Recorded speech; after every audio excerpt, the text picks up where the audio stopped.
client, it will change the state to alive. And what's happening is the client, that state variable, which is also part of the snapshot, see, state, will also get updated just magically on, it will get mirrored on the client. And that's it. It's plain simple as this, and the client doesn't even have to think about it, manage anything. It just renders. All right, so draw odd. Am I spawning? Draw the spawning. Am I alive? And yes, when the server say you're alive, that state variable will have changed. And now I'm going to render my hello odd. I did. So really simple. And here's the packets.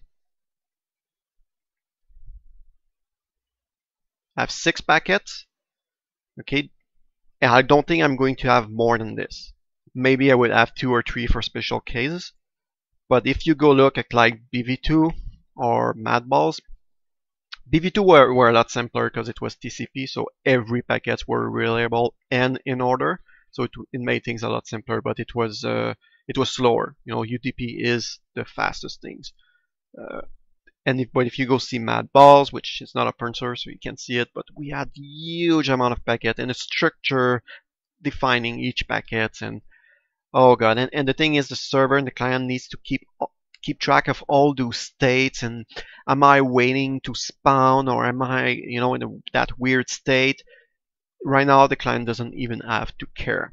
The server just modifies variables, and the client just have to think what I'm rendering right now. And the only thing it has to do is do the player controls and send them to the server. So what's happening is the first thing here is going to be a join request. So I have no choice to do kind of a handshake. We call that a handshake, is when I'm trying to connect to the server. So the client will send join request again and again until the server ensure join accepted, and then that's it. Then the server will start sending game state. And then the client will just reply ACK for acknowledge. That's it. Boom, boom, back and forth. And full, which I'm not sure what it does.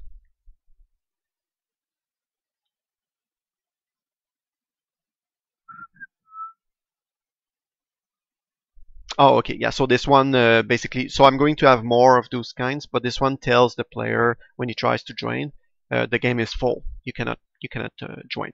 So there's maybe going to have another one here, wrong password or whatever. That's why I say I'm going to have 2, 3, but they're all related to join, because after that it's only this one and this one that matters, and that's it. It makes things so much simpler. The only thing is going to be more difficult is for event stuff. Like let's say you shoot with a sniper, you click fast to just shoot. You want that bullet to be shot. So I'm going to have to, every time you shoot, you increment a variables, and it never decrements. But it's going to be very possible. It's not going to be really hard, and everything is basically non-reliable. So there's no reliable packet going on. The server just keeps sending every frame. Boom, boom. It doesn't wait for the ACK. The client will just send it.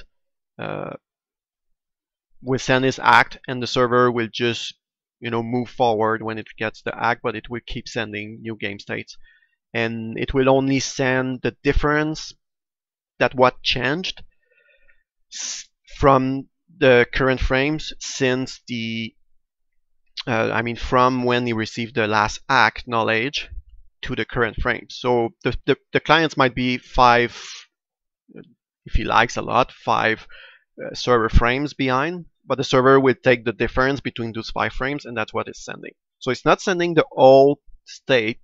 There was like 200 entities. There's about 1,000 variables or more right now. There's going to be a lot more. I'm not sending like 1,000 floats per frame. That will just be ridiculous and huge bandwidth. There's almost nothing going out. You can see my bandwidth here. So when I'm sending that float, I'm going 340 bytes per second.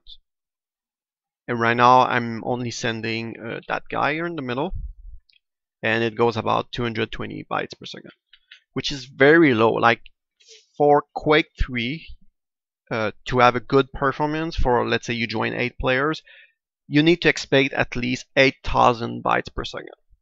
At least. Like, you need to have a server that does this. I think for a normal game, it more runs around 3,000, 3 bytes, 3 kilobytes. So I'm still very far from this, but when I start adding entities and stuff, it will go up a lot.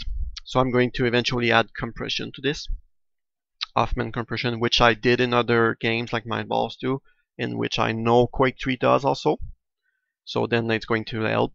But yeah, so a networking like Quake 3, which I'm kind of replicating a little bit here, is very heavy compared to other kind of networking. And even Carmack said it. Yes, it uses a lot of bandwidth, but you know, it's not the end of the world. We're in 2000 years, like when he said that, and we're in 2000. Like right now, we're in 2014, and it is way. You know, I can probably go up to like 10k second and more, and there's no problem. And yeah, it's just going to be awesome. So that's basically where am I, and code-wise, what's happening with this.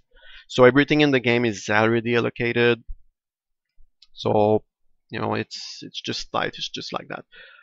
All right, long video, but yeah, that's it.